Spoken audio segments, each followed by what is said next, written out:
Hi, everybody. Welcome to Get Down and Dirty Talking Art with me, Debbie LaPratt, and my wonderful co host, who I kind of skipped out last week. So I want to say hello to everybody. And we have Calibri, and you're watching Get Down and Dirty Talking Art on WJZZ. Cool TV, the coolest TV in the world. So I want everybody to please comment, share, and like. More comments, talking, and everything. So, oh wait, she's got her. Excuse us. Wait a minute, sorry, we're having a little technical difficulties. We're not having a technical. Calibri is fumbling. He's fumbling with the thing. We have our wonderful guest, Ron, from Massachusetts. So we wanted to say hello. Okay. I was trying to do a watch party. I'm just put it on pause. Y'all know we're watching. Yeah, all right. Sorry. So, hi. Yeah, we're here. There we go. Here we have Ron. Hi, Ron. How you doing? A little bit of astrobia going on here tonight. Salut. Salute. Mr. Ron Fortier. Yes. Thank you so much for joining us tonight. Eric. Thank you for asking me. It's a pleasure. It's a complete honor. I love your work. I do too. And your story behind your work and your Calibri was telling me some of the stuff. It sounds so interesting. And he was in Detroit and he didn't even come visit us. You know, wasn't it a couple weeks? He's coming back. Are you coming back? Yeah. Last one, when we were there in June, Henry Hopper graciously, I mean, he's a businessman. He has a business to run. It was supposed to be like an hour. He took, it was like a 7-hour tour. I know. In his van, the minnow. Oh, it was a 7-hour tour, you know. Thank you. And we went everywhere. It was really a lot of fun. It was a lot of fun. Yeah. So you got to see the sights from the site man, Mr. Antique Man. Really. Yeah. That was the one to take you on the tour. Yeah, the 1-hour tour. It's like the boat ride. What was it? The show that was the 1-hour tour and they were on the island. That was Gilligan's Island. That's what I meant. The Minnow was the name of that. That boat. But it was supposed to be just an hour, and it took around 7 hours. And we saw, all the famous dead people houses, all the famous dead people graves.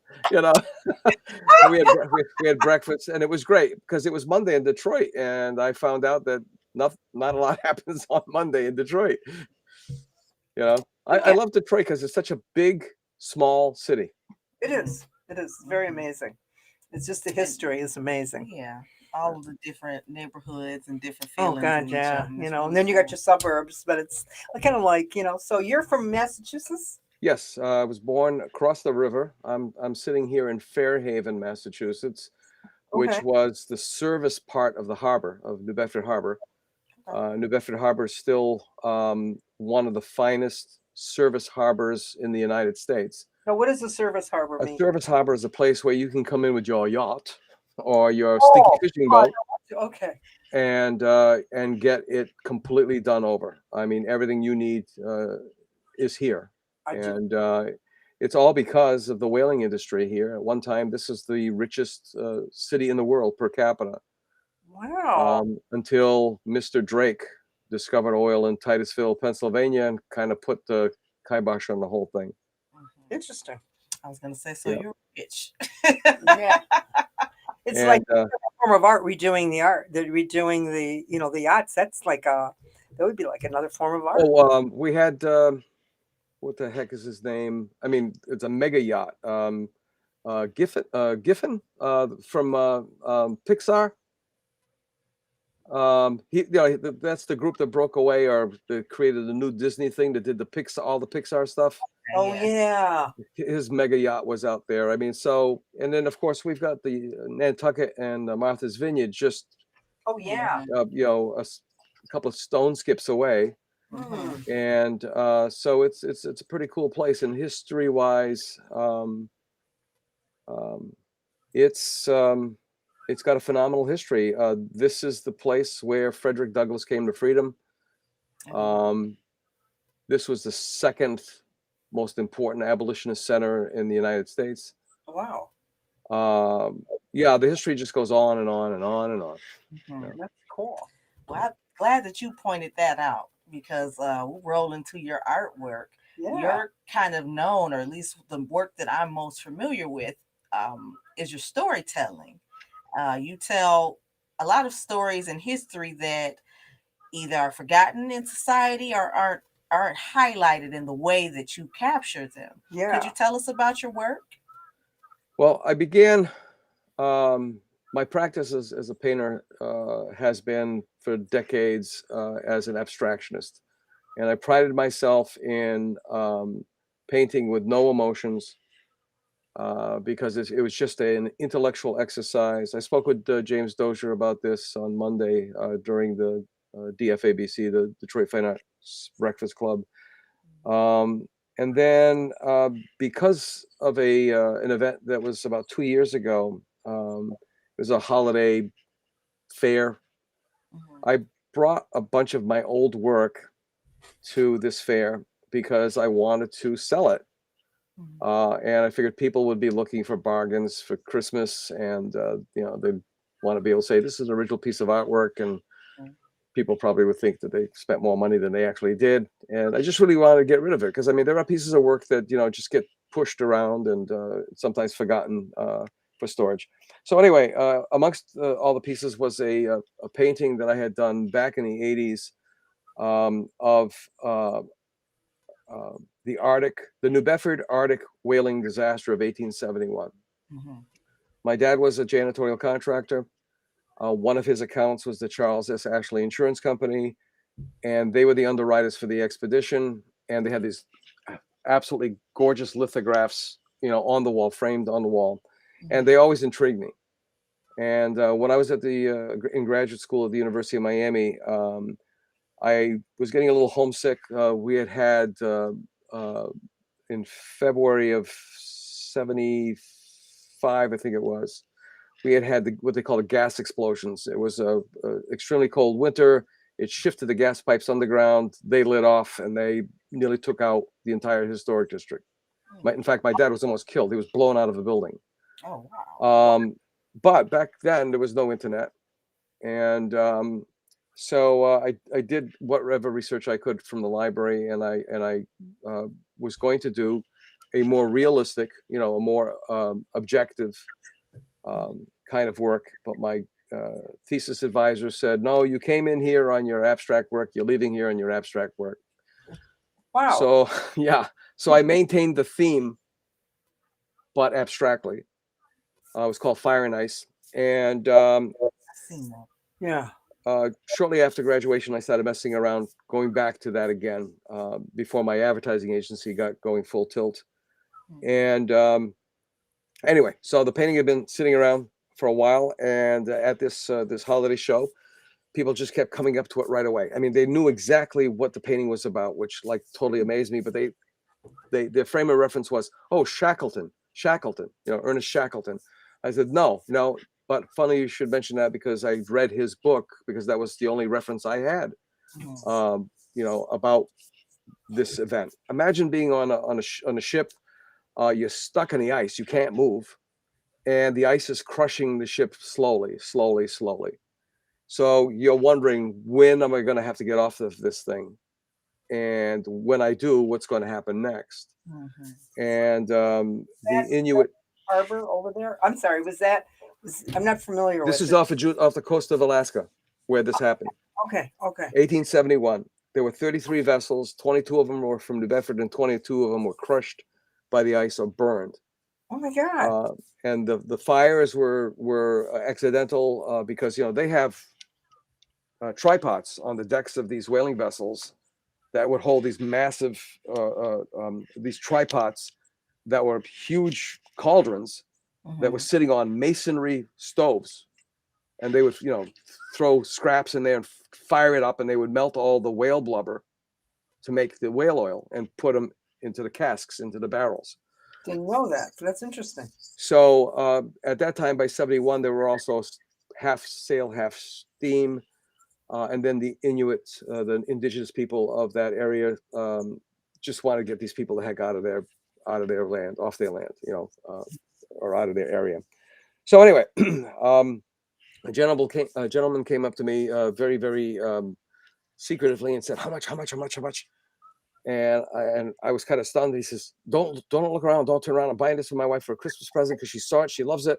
And how much, how much, how much? And I'll come by later. And so anyway, so I did, and I got Paula, my wife Paula, who's a Paula Batchelor, who's a Detroit native, born and bred, and a friend of mine. They just started discussing me and my artwork, and it was kind of interesting. And I know she doesn't like me to talk about her, but it was because of her that she said, you're a natural born storyteller and you've been doing all this abstract work and it's fine and everything like that, but you really got the knack for this. I mean, that particular painting, So anyway, I went back to that theme, and as I got into it, by the second painting, I don't know where I heard of it. Some people say I was way ahead of the curve by hearing about Greenwood, the Tulsa massacre. Mm-hmm. And that really ticked me off because it reminded me of Guernica. My friend's wife is Spanish. Her dad was in the Spanish Civil War. There was a deal between Generalissimo Franco, the dictator of Spain, and the Luftwaffe to use Guernica as a target practice, a town for target practice. You imagine that? Live fire. And they bombed this little town. And I thought to myself, my God, this is like insane. That happens in other countries. Mm-hmm. But not really, right? No. Oh, yeah. Because this happened before Guernica. So I decided I was going to go do that. And it was very difficult. It was very, very difficult because I couldn't imagine what my great grandson, whose dad is black, and our daughter Maddie, I couldn't imagine a world of them getting to adulthood and nothing's changed. Right. Nothing's changed. So I went into that series. What was that? That why you document these types of events to show people history? Yeah, it's a risky kind of a thing, but one of the things that Paul would tell me was like, you're a good abstract painter, but you always seem miserable. Because to me it was like a science experiment. It's all about composition, moving this around, moving that around, and that was it. I mean, there was no other emotion in there. It was all intellectual. Mm-hmm. But when I started doing this, as horrible as the subject matter was, I just felt alive. I just felt like there's like this enormous amount of weight being lifted off my shoulders. Mm-hmm. Well, as I moved on, I heard Paula's sister Karen. Hey Karen, I hope you're watching. Hi Karen. She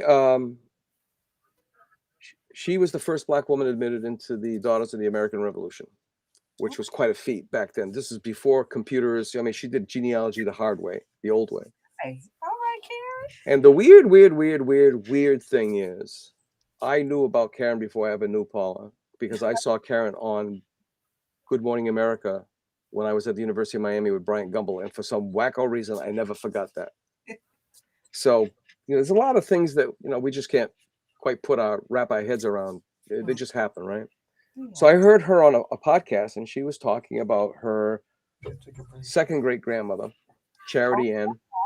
Hey, hold on a minute. We have to take a real fast break. Okay, sure. I want to let everybody know, remind our viewers that you're tuning in to Get Down and Dirty Talking Art on WJZZ Cool TV, the coolest station in the world, with Calibri the Artist and Debbie LaPratt. Make sure you watch us on YouTube, Twitter, Facebook, and Twitch. If you're just tuning in, we are here with our fabulous guest, Mr. Ron Fortier, artist, historian. He's telling us all about I'm just fascinated with the amount of research and knowledge that you have behind your pieces.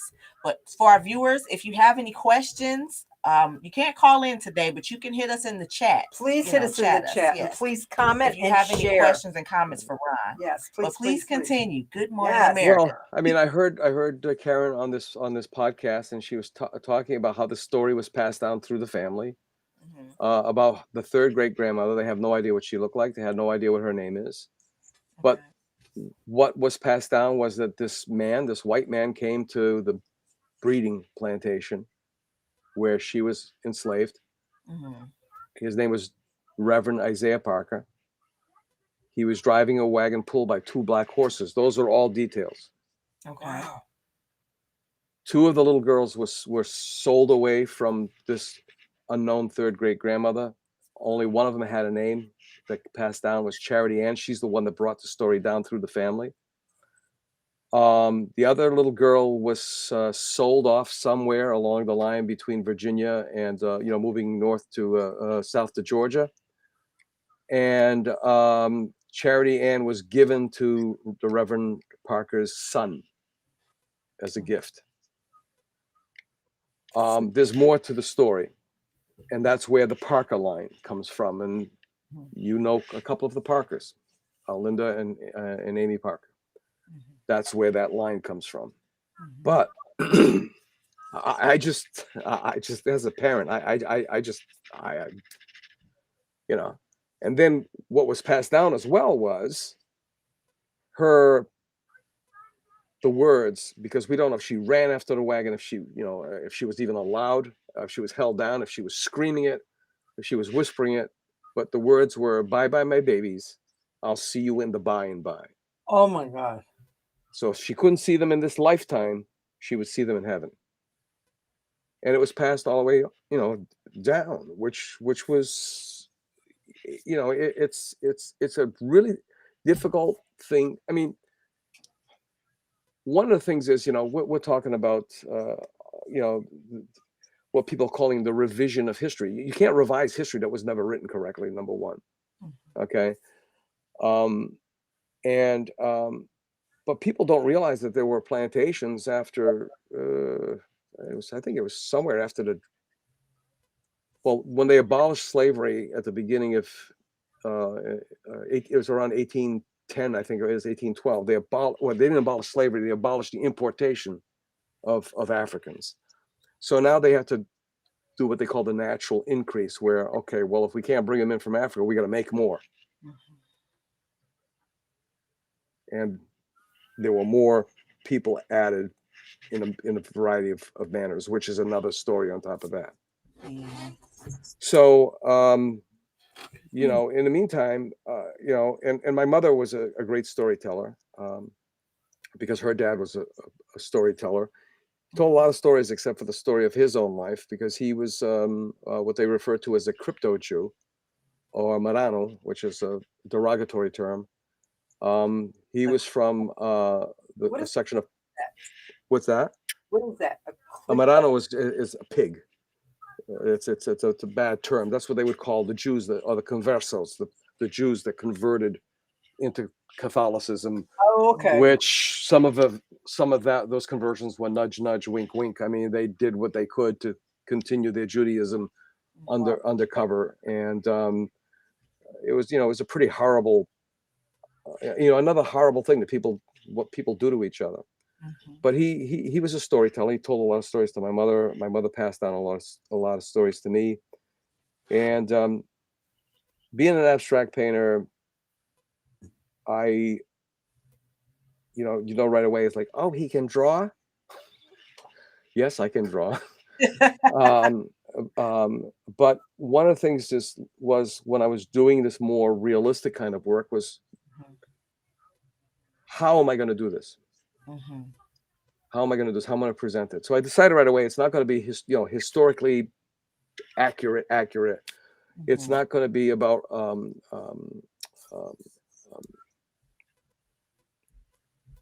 what's the term? It's going to be more about psychological reality or emotional reality, more so than just document. Yeah, more so than factual documentation. Yeah. Okay, so I mean the story is factual, but we're not. What did the wagon look like? And those that kinds of things. It plays a role heavy in your work. Yeah. I wanted to ask how you actually get in the psyche, because what I noticed about your depiction, as opposed to any other historic depictions of any other type of moment in history, is yours like, for instance, with the fire and ice? It is, and I hate to say it this way, but it's like you can almost see people jumping off the boat. Yeah. You know, you can see the You can see chaos. it. It's Right, like you right. capture that moment from an emotional perspective, even without always showing people. You know, you have the Tulsa, Mhm. you know, and you have the flames and you show, but it puts you in that day as opposed to just, oh, this is what happened. Right. You know, it puts you right there in the moment, as 'Cause you as can if you feel had it. a camera, as Yeah. if there was somebody right there capturing it.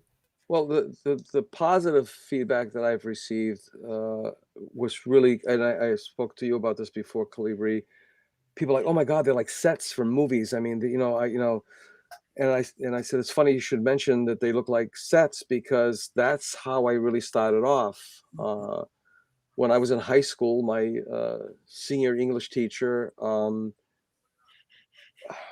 found out I had some talent or whatever, and asked me to design the sets for Oliver, for the musical Oliver. So cool. So I did, and he showed my designs to a husband and wife who ran the opera department at what was then Southeastern Massachusetts University, or SMU. And we always had a heck of a time with that because it was, no, we're not Southern Methodist. It's a very nice school, but it's Southeastern Massachusetts University. It is now Dartmouth, University of Massachusetts, Dartmouth. Anyway, he showed them the designs, and they were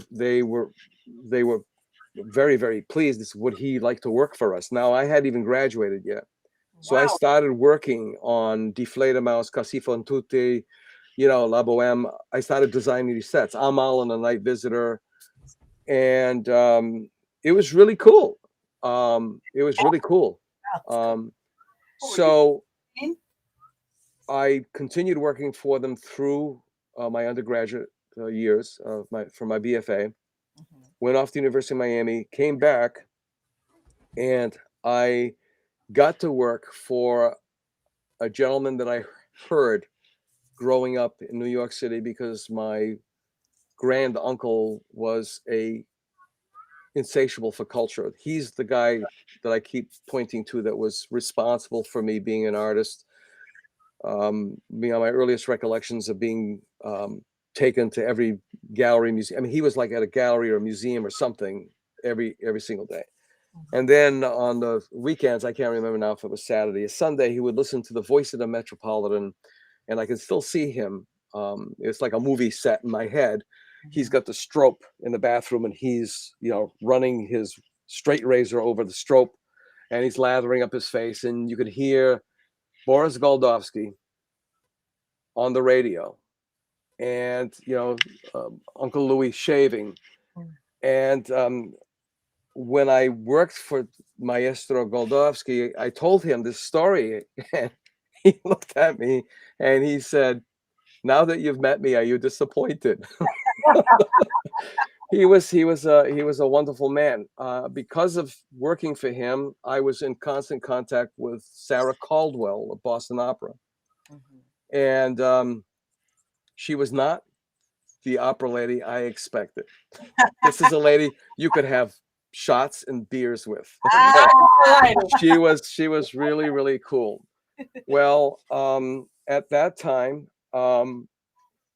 we had suspected that my now ex-wife may be pregnant, and this was before cell phones and so on and so forth. So I was working on sets in the pit, and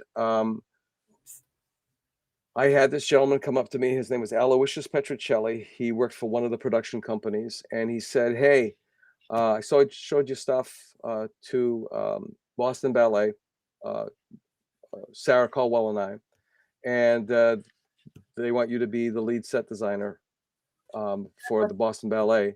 On you right away. Right, and it was like, oh my God. And they said, "Oh, and by the way, you have to completely do over the Nutcracker, and that's got to be done first." Really? And I was like kind of thunderstruck by it. And he said, "Well, but the bad part is you got to be on the road 50 weeks out of the year." So unbeknownst to him, I had just received a phone call from my ex-wife telling me that she was indeed pregnant. So I had to turn down that job. because I couldn't. Not my first child. Yeah. Not my first child. I'm sorry.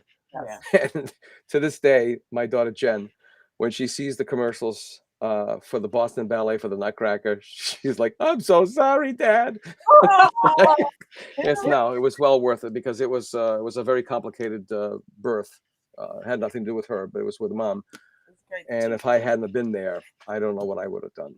But it's Now, funny. you find that the music at all influences the work? Because now that you're mentioning it, when I do look at your paintings, let alone just set design, but they do, it does feel like opera. It's almost like you can hear. Right. You know. Well, with Charity Ann specifically, I wanted to put myself in her skin if that's possible. I wanted to know what she smelled. I wanted to know what atmospheric pressure she felt. I wanted to know if there were bugs, mosquitoes, or gnats or something around her. I wanted to know, could she feel the sun on her body? What time of day was it? That is so. I wanted to know these things because it was really super important to put myself in that point. What did she smell? What did she hear? Could she even function?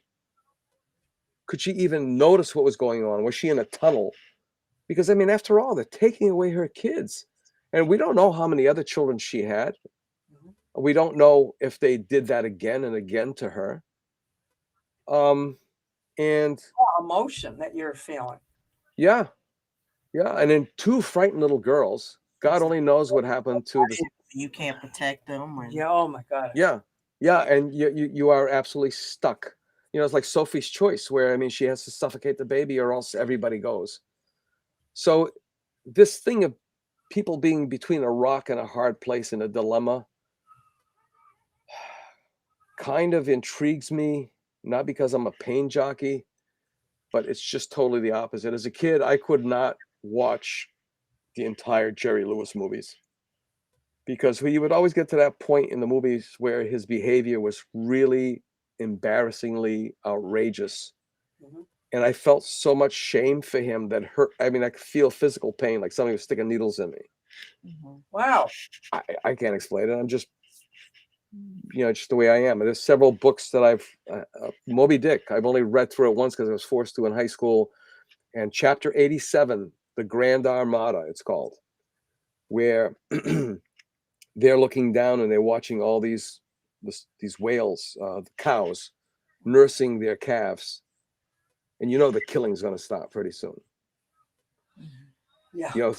So in fact, I just put in a grant to do a couple of very large pieces, and I want to use that as an analogy for race relations in this country, because it's a them and an us. It's my world and your world, and they're looking through this glass of water and seeing these whales, these mothers nursing their calves, and they're not doing anything unusual or unnatural. And then all of a sudden, these men are on these ships, and some of them are forced into this situation where they have to go after these animals and start killing them, and it's not a pretty thing. So for some reason, that kind of thing, it doesn't delight me, it doesn't thrill me, but it's a duty. Yeah. The Buddha said there are three things that can that can never be hidden, and it's the sun, the moon, and the truth. That's powerful. That's powerful. So that's what I'm doing. Hold that thought. You're watching Get Down and Dirty Talking Art. Whew, heavy stuff, y'all. Yeah, it's really heavy stuff today. Thank you for tuning in on WJZZ Cool TV, the coolest station in the world. Tonight we have our guest, Mr. Ron Fortier. He's talking about documenting history, storyteller and artist. Yes, and that's what art is the story. Yes, really igniting just the fire inside of you. You have to look at his work. It just get a reaction. Might make you want to cry, honestly. Yeah, that's what I'm fortunate that you are doing your due diligence to tell the stories and to tell them properly and not just for profit. So I think that's really cool. All righty. You guys, if you have any comments or questions, please go in the chat too. Yes. Yes. And share. Please comment and share. Yes. Now, Um, could you tell us a bit about your background, how you became to? Because I know you said you started abstract painting, and before that, you got into theater. right. But I know you'd had a pretty rich cultural upbringing. Well, um, yeah, my mother and father um, met um, around 1950. He lost his mother when she was 3 to tuberculosis. Um, and he and his 2 brothers were left up in Canada because my grandfather, his father, was up there on vacation with my grandmother, Marianne, and she became very, very ill, and he had to come back south to take care of her. And they basically said, just take her home. She's going to die anyway. So one of the aunts took care of her, the old-fashioned way, how women, were the caretakers and the healers and such. And he stayed in Canada. He was a lumberjack, and I have this photograph of him. I'm actually going to do a painting of him. It's a pivotal moment in his life where he's 19. And at some point around that time, somebody came up from the States and said, "Hey, Roland, you better get your butt down to the United States and register for the draft." And he's like, "What are you talking about?" I mean, they didn't even have electricity in the farmhouse at that time. And they said, "Well, there's a war on, there's a Korean War." He said, "So what's it got to do with me?" He says, "Well, no, you're an American citizen. And the next time you go, if you decide you're going to go to the United States, or you have to, you're going to be arrested at the border." So he did. That was the least of his problems, I guess, because he met my mom. My mom was born in Yonkers to Portuguese parents. They had met in New Bedford, across the river, and because my grandfather was not Catholic, he was a crypto Jew, a secretive Jew. They got married in City Hall, that was already an unusual thing. They went to Yonkers, where she was born. And as a lot of immigrants did back during the Depression, the little money they had here was a king's fortune in their old country. So they went back, and I guess they thought it was going to be temporarily, and they ended up staying there. My mom came back directly after World War II ended, met and married him, and it didn't work. Back then, the conventional thing is that the Polish married the Polish, the Portuguese married the Portuguese, the French married the French, and if you mixed it up and anything went wrong, said, "See, I told you I shouldn't have done that," because those people, and those things, right? So she left with me. I was about 6 months old. Took me to New York, where her uncle, who was a newspaper publisher, who had to leave the city really, really fast. He founded about 6 newspapers in this area. And I'm still trying to figure out, either he was a conniver, a shyster, he was trying to shake down this priest, or he had a news story that he wanted to get out in an honest, forthright way, because this priest was doing things the priests aren't supposed to do. And the full brunt of Catholicism came on top of his back. And so he took off to New York. So anyway, she joined him. And this is the man who took me to all these museums and such. Wow. And we lived, oddly enough, and I don't know how he could afford it, but we lived on the east side. My mom doesn't remember the address. We were either in the high 90s or low hundreds, but I know, because I can still see it in my mind's eye, if you walked out of the apartment, right across the street, right into the lobby of Mount Sinai Hospital. So the east gate of Central Park was like my backyard. Wow. And it was a really interesting kind of, growing up. I mean, between Madison and Fifth, I mean, that's a nice address. Yeah. Well, she had a falling out with him. And I tell people it's the reverse Jeffersons. The Jeffersons theme songs were moving on up to the east side. Well, we moved on down to the west side, to Columbus Avenue, to right on the edge of Spanish Harlem. And the reason why she chose that building was because a majority of the people living in it were from the squad of detectives for that precinct. She was no fool.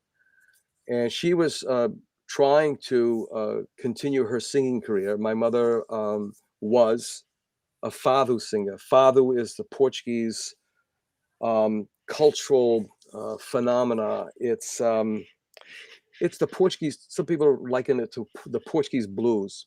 Okay, it's about heartache and pain. It's about stories. Okay. You know, This is where you get your stories things from, I think. exactly. You know, about sailor husbands or boyfriends who go to sea, never come back. You know, the longing, the pining, all that stuff. And she, you know, she also did American standards and everything. Yeah. And so I lived there till I was about 7. She sent me back to live with my dad while she decided, you know, she was going to move back. And you know, we lived in a one room apartment when she came back, and she continued her singing career here, and she sang from Ludlow, Chicopee, Massachusetts, all the way on down to Newark and Elizabeth, New Jersey. So did you travel with her? Yes, I did. That And must, I can still sleep on folding wooden chairs. well, that's You know, I used to make a bed out of it, and all the ladies' coats I would, you know. So it was interesting, and you know, all the things that make me an interesting adult maybe made me a really odd kid, that's really because I couldn't speak English properly enough. I spoke Spanish because I picked it up living in Spanish Harlem. My mother picked it up very, very, very quickly. I spoke Portuguese. I spoke a smattering of German, a smattering of Italian, because of the people that, you know, were babysitters for me on the east side. And then so it was and then being a Catholic kid with parents who were separated was also kind of odd. Yep. And going to Catholic school didn't make it any easier. So in a way,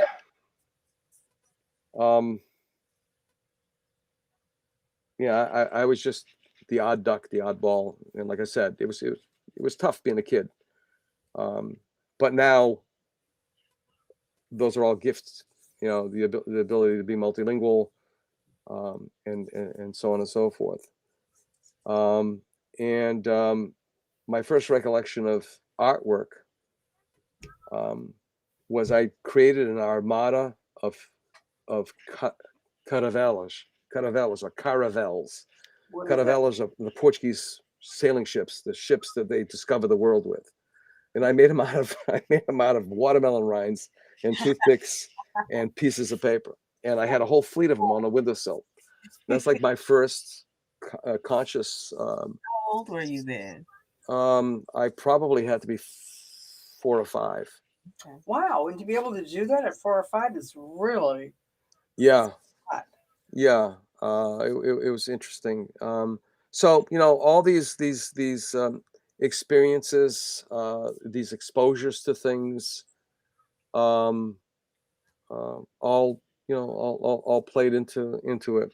You know, I was fortunate to have a good mentor in high school who helped me prepare for my portfolio for college. Because you mentioned that at 14, Mhm. you got a private art instructor. Yes, I had a private art instructor. In fact, one of my last podcasts was with his great grandson, Mal Oliveira. He was a phenomenal man. Very nice. Phenomenal man. He worked for Pearpoint Glass. Like with Henry would go crazy knowing about Pearpoint Glass because he knows what Pearpoint Glass is. He worked for Hallmark Cards. I mean, he was phenomenal. And then there was one of the instructors at the high school, Francisco Raposa.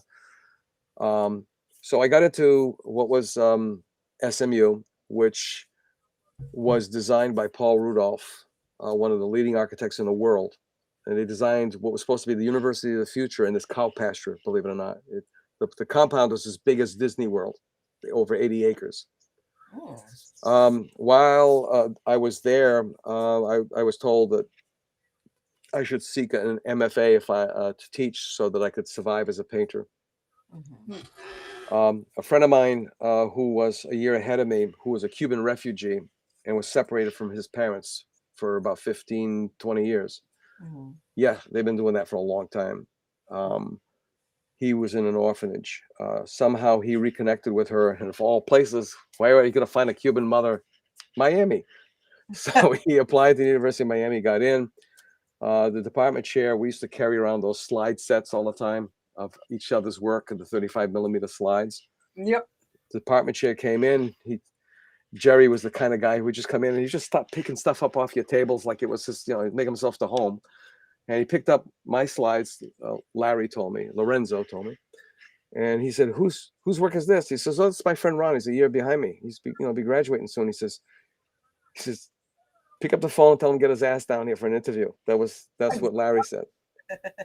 So I did, and I got a full ride scholarship to the University of Miami, plus an assistantship, work study, and a stipend. So I actually made money going to college, which was kind of interesting. So you were doing the abstract then, right? Yes, that's what got me in. I was doing work that was based on my mentor at Southeastern Massachusetts University, Ed Tonieri, who was the developer of acrylic paint for artists. And mentor. Yeah, another serendipitous kind of a thing. And so, I lucked out. What can I tell you? But it was, so he introduced me to Alberto Burri, who was an Italian doctor during World War II, who was captured by the Allied troops. When they found out he was a doctor, a surgeon, they pressed him into service. And if you've ever seen Dances with Wolves, the opening of the movie, where they're in that field hospital and it's just a horrible bloody mess of wounded men that cutting off limbs and so on and so forth. Well, this is what Alberto Burri had to go through. He was so traumatized that the psychiatrist told him, "You got to find a hobby," because that was like the cure for everything. Yeah. And he did, and he started doing these paintings of stitching, and that's what I did.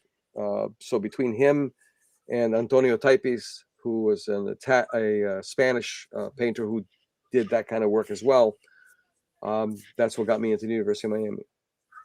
And I stayed as an abstractionist ever since.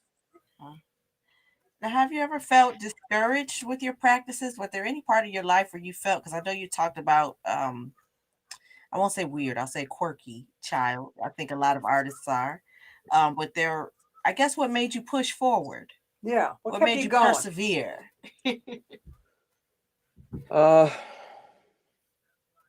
I don't know, because in the back of my head,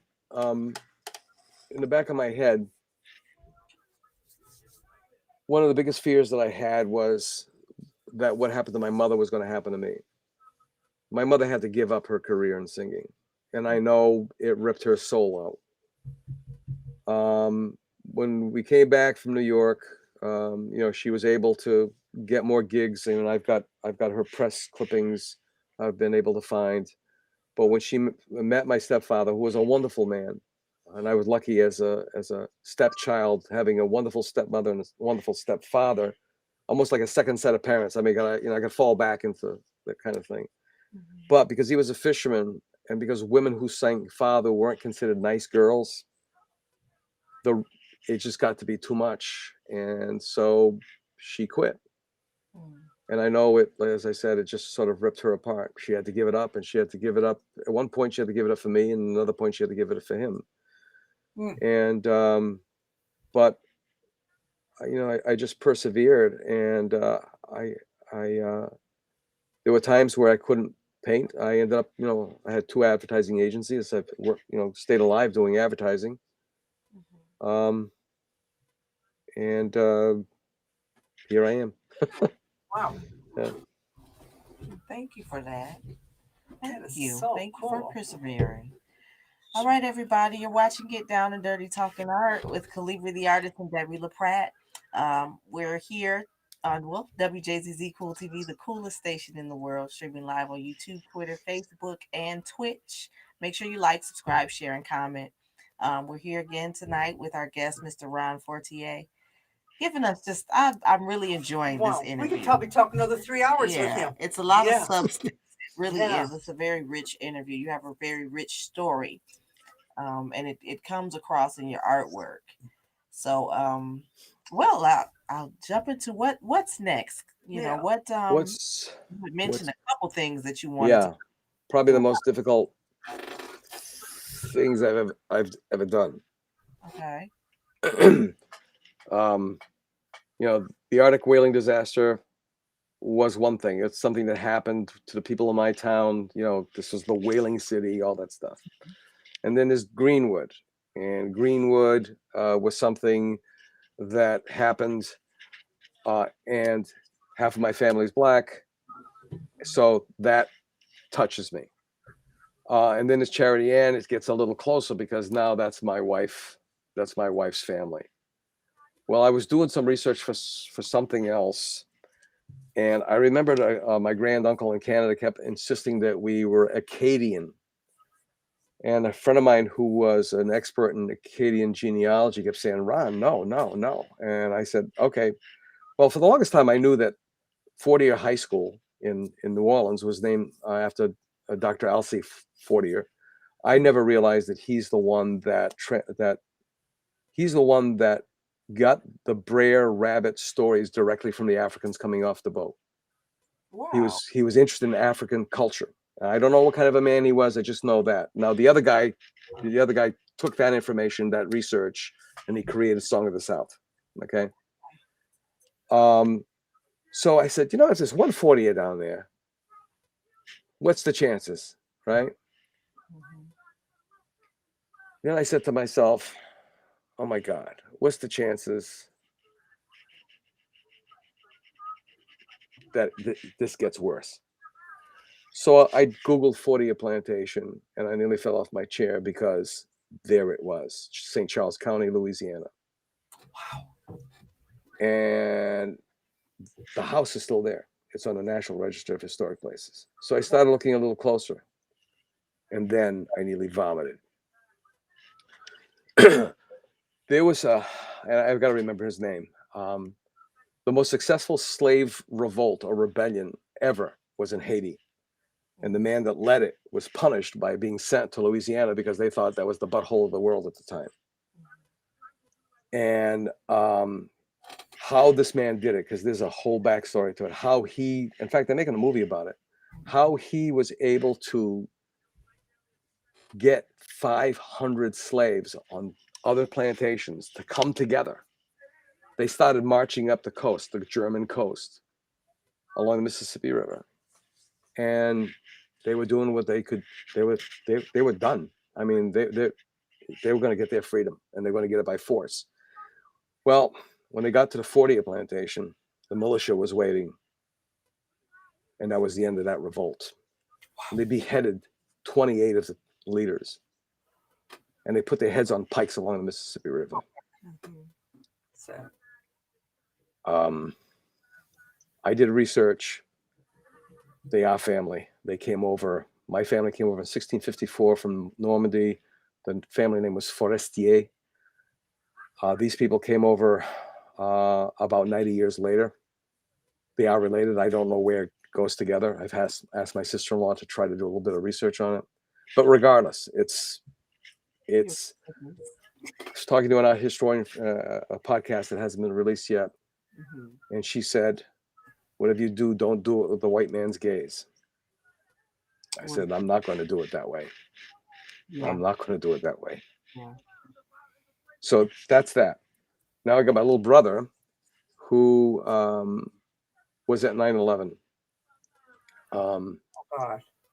Yeah, he was in a black operations unit for the U.S. Coast Guard. For people like, what the heck is that? This is a very, very elite group of people. They became absorbed in the Department of Homeland Security. And he always had his official duty and his unofficial duty. His unofficial duty was the official duty, and vice versa, because that's what they had to do. He was responsible, the unofficial official duty. He was responsible for the piles. After they went into New York and tried to figure out what the hell was going on, now they had to do the cleanup. And he was responsible for the piles. And I remember asking him, Jim, what piles? Plane parts. building parts, body parts, and I can't get them messed up because of the forensics. Wow. It's been 20 years. It's a powerful. My There. little brother. Have to be a My So little you're brother. take your stories and turning into Yeah. amazing pieces of art, well a Yeah. visual depiction. visual You depiction. know, because Yeah. sometimes it's one thing to hear about it, and it's one thing unless you are a visual type storyteller Right. that gives a lot of imagery. But a picture is worth 1,000 words. Oh, it is. Yeah. You I mean, know? I've seen some of Harold Neal's work. You know, he's all over the place now. Mhm, You know, and I see the power in his work. mhm. And I really don't quite understand. People are more um, expressive, responsive, moved. I don't know if I'm successful in that. You are. Yeah. Oh, you're very. You know what I'm saying? And I'm not fishing for compliments. It's No, just you. I really don't know if if I'm significant. And yet, when my friend Steve Remick and he's well, a landscape painter primarily, but during the pandemic, he started noticing these nurses doing posts online, and the Italian nurse, I think, was the first one, and I mean, it was horrible. These women have like, you know, their faces are scarred from tape marks, and and then he started saying, I wonder what these women were like before the pandemic. And he says these attractive, intelligent young women, they're nurses, and they're going to go out discoing over here, and they're at the beach over here, and they're with their family over here. And now you're seeing this woman who looks like she's seen, the bottom of the earth. And so he did a series of work of what he calls the COVID healthcare workers. Really? That's interesting. So a curator, Jill Law, from the Dartmouth Cultural Center, put us together, and Steve and I met, and it's like, okay, how are we going to make this thing work? And we figured it out. We called the show Reckoning, and he was showing crap that goes on in the world now Mhm. that we have to deal with, and it's almost impossible to deal with, but it touches nearly everybody. And then juxtaposed to my stuff of things that went on in the world that really still is going on in the world. And that's how we presented it. And we were kind of stunned because we had the gallery sit a couple of times, and we had people in tears, sobbing. I mean, sobbing. And we're looking at each other like we don't know what we're supposed to do at this point. I had one woman in particular touched my painting and run out of the building because she was going to vomit. And yeah, I don't know. I still don't know. My job is just to make this stuff right now. I You think don't that's a great realize point. I don't think Well, I you want to, realize how. because we got to wrap it. Right, unfortunately, Yeah. I think that's a great note. So we'll have to have you back. But real quick, if you can tell us, where can everybody reach you? They can get me at ronfortier.net. That's the easiest way. That's my website, and it also has my my sales site there. I have prints and original paintings for sale. I have the Greenwood series, the Charity Ann series, and I have the Arctic Whaling series on there. And then I also have my abstract work that I did previously that's in there as well. Okay. So ronfortier.net. Thank you. Thank you. And thank you for your depictions and your hard work. And I can't wait to see what's next and what else comes from you. Right. We'll have to have you on. We would love to continue this. All right, everybody, ladies and gentlemen, that's Mr. Ron Fortier. Thank you. Thank you. Yes. Thank you for joining us. Bye, Ron. Bye-bye. Everybody, thank you for tuning in to Get Down and Dirty Talking Art on WJZZ Cool TV, the coolest station in the world. Remember, make sure you like, subscribe, share, and comment. No, sorry, go ahead. We're done. All right. Thank you. Good night, everybody. Good night. Bye. I was about to get my purse and walk out. What a great